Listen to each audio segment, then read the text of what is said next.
চুরি যাওয়া নগদ অর্থ ও স্বর্ণালঙ্কার সহ অভিযুক্ত এক ব্যক্তিকে আটক করল বিশালগড় থানার পুলিশ। সোমবার রাতে বিশালগড় বাজার থেকে গ্রেপ্তার করা হয় তাকে। ধৃতের নাম আরবের রহমান।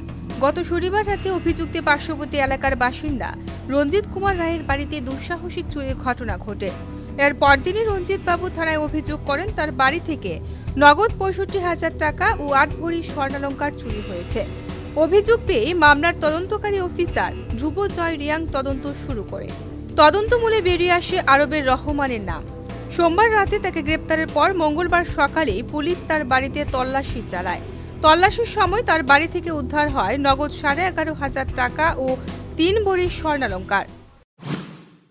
গত শনিবারে যে আমার বাড়িতে সন্ধ্যার সময় চুরি হয়েছে, এর মধ্যে আমি থানা এফআইআর করার পরে পুলিশ তদন্ত করে একজন আসামি ধরছে এবং কিছু জিনিস উদ্ধার হয়েছে শুনছি, বা কিছু টাকা পয়সা উদ্ধার হয়েছে। যাকে ধরছে তার নাম কি? আরবুর রহমান। তো কি আপনার স্থানীয়? হ্যাঁ, স্থানীয়। তবে বাকি টাকা ও স্বর্ণালঙ্কার নিয়েও আরবেরকে জোর জিজ্ঞাসাবাদ করা হচ্ছে বলে জানা গেছে। এদিকে মঙ্গলবার দুপুরে আদালতে সোপর্দ করা হয় অভিযুক্তকে। Bureau report, news vanguard.